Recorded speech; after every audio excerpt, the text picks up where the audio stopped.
Salut tout le monde, comment allez-vous? Moi ça va plutôt bien. Aujourd'hui on se retrouve tout simplement pour une nouvelle vidéo pour parler de foot de rue. Alors je ne parlerai pas de foot de rue extrême pour le moment, du moins pour le moment, parce que je l'ai pas encore vu totalement tout simplement.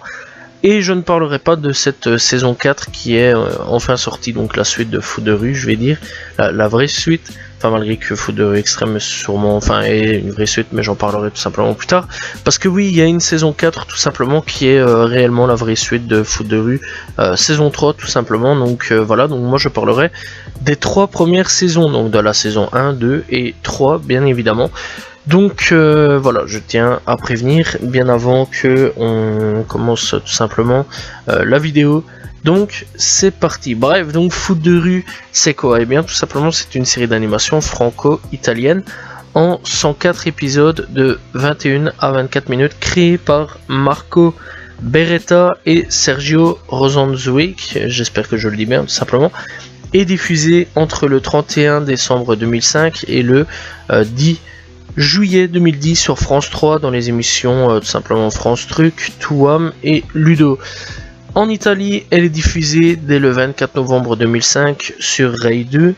Inspirée du livre La Compagnie des Célestins de Stefano Benni, la série est par la suite tout simplement rediffusée dès le 3 juin 2006 sur Gulli, à partir du 26 mai 2012 sur Cartoon Network, puis sur France O et France 4.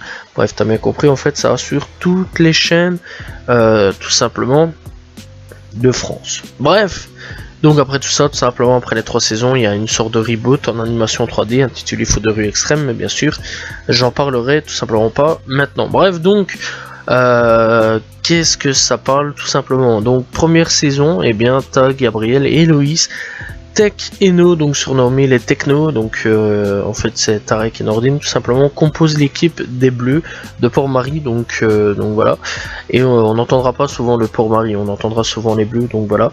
Ils organisent dans leur ville tout simplement la première coupe du monde de foot de rue, parce qu'avant ça n'existait pas, en fait les gamins jouaient juste au foot de rue totalement illégalement en gros, ouais d'ailleurs c'est assez chelou tout simplement le truc, c'est qu'en gros les gamins en fait jouaient au foot dans la rue, les flics tout simplement, enfin l'agent Pradet particulièrement, les coursaient tout simplement et essayaient de les attraper parce que c'était illégal, et le maire de la ville n'aimait pas trop non plus ce genre de choses tout simplement, et n'aimait pas du tout le foot de rue, et donc il va y avoir tout simplement une installation de compétition illégale tout simplement. Bref, donc on va quand même en parler, et donc pour réaliser leur rêve ils doivent surmonter de nombreux obstacles, notamment tout simplement le sentiment de méfiance de certains habitants à l'égard de ce sport qu'ils considèrent tout simplement comme dangereux et illégal, et etc. C'est vrai que bon, le foot de rue à la base c'est un truc assez cool quand même au niveau du concept, c'est quand même bien, c'est que en gros il n'y a pas vraiment de règles, on va pas se mentir, donc voilà, et tu peux tout simplement sortir un peu du terrain, faire des contours, etc., revenir sur le terrain, tirer, tu peux mettre un goal, etc. C'est assez bizarre comme truc. Il y a beaucoup de sortes de cascades, etc. dans le truc. Les mecs qui tirent sur des murs pour faire dévier la balle vers le collègue tout simplement qui est à l'autre bout de la carte, etc. Donc vraiment c'est pas mal dans l'ensemble, c'est vraiment cool. Et foot de rue quand même, je tiens quand même à préciser, c'est pas un truc que pour les gamins, parce qu'il y a quand même une histoire assez profonde derrière sur chaque personnage, voilà, et même dans les autres épisodes tout simplement. Donc dans les autres saisons, il y a quand même des trucs assez profonds. Il y a plusieurs thèmes. Sur certains trucs, il y a le dopage, voilà, il y a du racisme, il y a plein de trucs, il y a vraiment plein de thèmes différents où on va essayer de régler les situations, et clairement je trouve ça assez cool. Alors première saison, c'est beaucoup essayer de se faire accepter tout simplement par les habitants de Port-Marie tout simplement, qui voient d'un très mauvais oeil tout simplement le foot de rue, qui n'aiment pas trop le foot de rue, qui trouvent ça assez dangereux, et que c'est un truc de brigands en gros, voilà, c'est à peu près ça qu'on va résumer. Donc en gros pour eux c'est vraiment le sport de brigands à l'état pur, le sport des voleurs, le sport de tout ce que tu veux qui est vraiment malsain, mauvais et tout ce que tu veux. Donc voilà, et au début ils se battent contre ça, Et en gros, le but de Tag, Héloïse et à peu près tous ceux de pour Marie, tout simplement, c'est d'essayer tout simplement de faire changer les choses et de faire voir tout simplement d'un autre œil que le mauvais œil que les gens avaient un petit peu sur ce sport. Et donc, bah, c'est plutôt cool, c'est plutôt bien, essayer de faire accepter certaines choses. Donc voilà. Et puis en même temps, organiser une fameuse Coupe du Monde sur laquelle on retrouvera différents pays, et donc voilà, on retrouvera le Brésil, on retrouvera pas mal d'autres pays, donc voilà, et ça me met un peu en tête là directement, mais je sais que le Brésil est vraiment un truc, enfin c'est le truc le plus important, voilà, et on retrouvera aussi les scorpions du désert, pas mal d'autres pays tout simplement, et d'ailleurs ça créera des relations tout simplement d'amitié, qui on retrouvera aussi donc certains membres de la première compétition sur donc les deux prochaines saisons. Donc voilà, on retrouvera aussi le Bronx, donc New York, donc les filles qui jouent au foot. Donc voilà. Et enfin, je sais plus c'était quoi encore comme truc, mais c'était les Bronx. Donc voilà, je sais très bien qu'il y a des filles du Bronx qui jouent au foot de rue et qui se créera des liens d'amitié tout simplement avec les Bleus. Bref, donc on retrouvera aussi une saison 2, donc on va s'arrêter avec la saison 1, donc voilà, là si vous n'avez pas vu les deux séries, je conseille d'arrêter là maintenant tout de suite la vidéo tout simplement. Donc la saison 2, eh bien ils l'ont gagné, la Coupe du Monde tout simplement, et donc la saison 2, eh bien ils sont devenus champions du monde, et donc de foot de rue, donc les Bleus ne sont plus que 3 car les Technos sont partis pour l'Olympique, donc voilà, ça avait été déjà annoncé déjà dans la première série, tout simplement dans la première saison, et donc là-dessus deux nouveaux joueurs sont rentrés, donc Jérémy et Samira font leur apparition et intègrent les Bleus qui vont mettre tout simplement leur titre de champion du monde dans un nouveau mondial avec de nouvelles équipes tout simplement qui sont vraiment surpuissantes pour certains. Mais cette série, c'est pas non plus que de la puissance, il y a encore une fois différents trucs à voir dans la série. J'ai juste un petit problème sur cette saison 2 qui tout simplement, eh bien à la fin de la saison 1, on commence à comprendre que les habitants ont accepté tout simplement le fait que bah, les jeunes jouent au foot de rue, il n'y avait plus trop de problèmes, même plus du tout en fait. Et d'ailleurs ils intégraient ça parfaitement, les gens acceptaient volontiers. Et à partir de cette saison 2, en fait, il y a quelques personnes qui avaient su évoluer. Je parle pas du coiffeur, je parle surtout de la femme là qui vend ses fruits, si je me trompe pas. Je me souviens même plus comment elle s'appelle, mais enfin bref, c'est pas grave. Surtout à la fin de la saison 1, qui arrive, qui gueule en disant ouais, remettez le courant, je veux voir la saison, enfin je veux voir la finale. Là, bizarrement, le problème c'est que bah elle a changé d'avis. Voilà.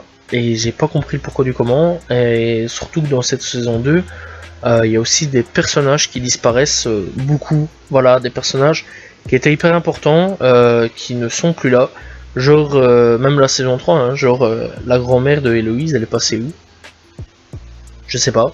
Voilà, c'est pour ça que franchement je me suis posé pas mal de questions. La grand-mère d'Héloïse elle disparaît, les parents d'Héloïse ils commencent à disparaître, donc voilà. Le maire commence à disparaître aussi tout doucement, Pradet commence aussi à disparaître tout doucement alors que c'est un personnage hyper marrant dans le truc, donc voilà. Enfin malgré que ça va devenir tout simplement l'un des alliés des Bleus sur beaucoup d'épisodes quand même, enfin certains points sur pas mal d'épisodes quand même. Mais il y a beaucoup de personnages qui commencent à disparaître, des personnages qui étaient centrales et qui étaient assez importants. Donc voilà, et puis il y a même ceux, donc les adversaires à la base, hein, tout simplement, qui étaient là aussi et qui commencent aussi à disparaître. Genre, bah, on apprend tout simplement que Ben part, donc voilà, il a quitté la ville, donc voilà. Et donc on apprend aussi que, enfin, et donc, non, c'est pas qu'on apprend, donc Ben est parti. Donc voilà, et il y a aussi d'autres personnages qui disparaissent, genre l'équipe de Ben elle est plus là, elle on la voit plus du tout. Puis il y a bah, tout simplement les vampires, si je me souviens bien, qui sont intégrés dans la ville, bah ils sont plus là. Requin il joue plus du tout, d'ailleurs lui en fait c'est devenu un mec qui gère un petit peu les trucs de foot de rue. Je trouve ça assez dommage en fait, il y a eu énormément de changements. Et puis on a donc deux nouveaux qui sont plutôt pas mal, enfin plutôt pas mal je vais le dire, donc Samira et Jérémy. Alors pour Samira j'ai aucun problème, j'aime bien ce personnage là, Voilà, j'ai eu facile à l'intégrer, donc vraiment facilement à l'intégrer, j'ai pas eu de problème. Par contre Jérémy, il m'a fallu énormément de temps parce que c'est un mec, oh mon dieu, qu'est-ce qu'il est relou. Oh là là là là là là. Je vais pas vous mentir qu'au début j'ai pas apprécié le personnage. D'ailleurs, étant plus jeune, j'avais arrêté la série à cause de lui parce que j'avais pas du tout apprécié le personnage. J'avais pas du tout aimé le personnage. Je trouvais qu'il était très mal fait. C'était un gamin un peu capricieux sur les bords, qui croit tout savoir en fait, qui se prend pour un génie alors qu'en fait il est un peu teubé sur les bords sur beaucoup de choses. Enfin, malgré qu'il est pas con, mais il est un peu teubé sur les bords sur certaines choses. Il essaye de gérer plusieurs choses à la fois qu'il n'y arrive pas. Il fait énormément le malin sur énormément de choses. Et c'est un personnage, ouais, je l'ai trouvé, j'ai pas trouvé énorme à ce niveau-là. Et j'avais décroché la série étant beaucoup plus jeune à l'époque, donc à cause de ce personnage-là. Et je me suis replongé là-dessus, et mon avis a un petit peu changé sur certains points. Il y a certains épisodes, je l'appréciais, certains épisodes, j'étais là en mode, vas-y, ferme-la, quoi. T'es un peu chiant, tais-toi, tu me saoules, t'es juste là pour me saouler en fait, voilà. Et ça a été dommage parce que j'aimais bien. Il y a l'épisode tout simplement, je tiens à spoiler 2 minutes, avec son frangin qui au début m'énervait parce qu'il l'aimait pas, etc. Puis après j'ai quand même apprécié l'épisode, donc voilà, parce que bah c'était pas si mal à la fin du spoil. Donc voilà, il y a quand même certains épisodes où tu te demandes en fait s'il est pas plus chiant qu'autre chose. Et parfois en fait c'est à se demander c'est qui un peu le capitaine, si c'est lui ou alors si c'est Tag. Parce que parfois il est là et il est contre Tag, mais d'une de ses forces sur les décisions de Tag.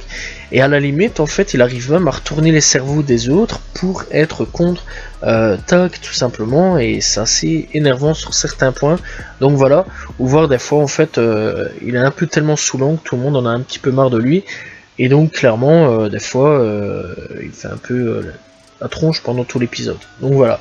Bref, pour cette saison 2, donc qu'est-ce qui se passe? Donc c'est les sélections, rien d'autre en gros. Et par contre ce que j'ai apprécié dans cette saison 2, c'est qu'on voyage, on n'est plus tout simplement dans Port-Marie, on peut voyager, on va tout simplement dans des contrées lointaines, on va dire. Donc on va au Brésil, après tout simplement la victoire face aux Meninos du Brésil, donc voilà, de la saison 1. Donc on va au Brésil, on va tout simplement dans d'autres pays, on va en Chine, on va tout simplement dans les pays nordiques, on va tout simplement en Afrique si je me trompe pas. Donc voilà, on va vraiment dans différents pays, assez intéressant je trouve d'ailleurs, hein. On voit des différents décors, on voit plein de trucs différents.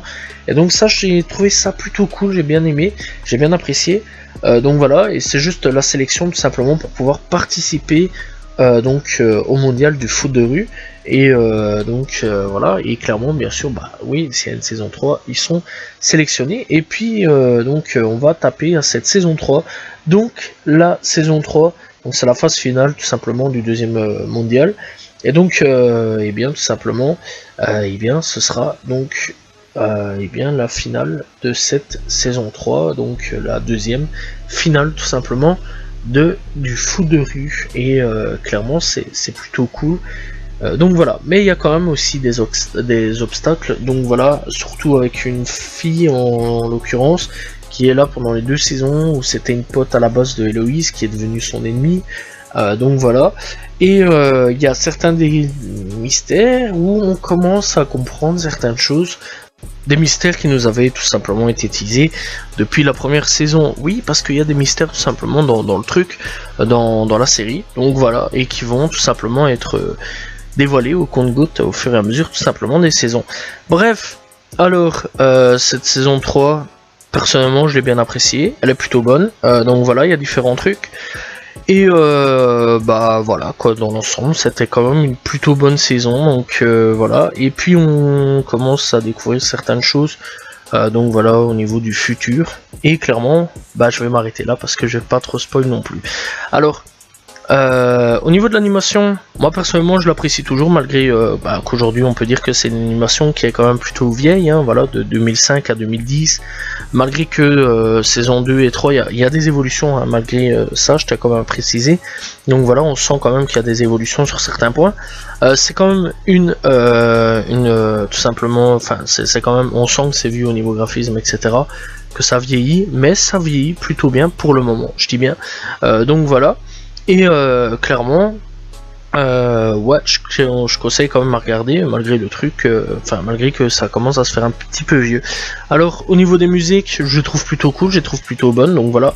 Et on sent que vraiment c'est la rue dans certains points, puisque tout simplement les génériques sont faits par des rappeurs, donc voilà, où on peut retrouver Kochen, ici dernièrement, je sais que la saison 4, parce que j'ai quand même été checké, donc voilà, on retrouve Black M.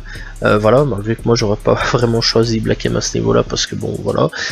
Donc voilà, on retrouve Black M, on retrouve Akhenaton, on retrouve Stomy Bugsy, donc voilà, on retrouve quand même quelques rappeurs. Donc voilà, sur certains points, surtout les intros. Donc voilà, on retrouve aussi des trucs vraiment pas mal au niveau des musiques, hein, voilà, des guitares, de la chanson, etc. Donc voilà, vraiment pas mal à ce niveau-là.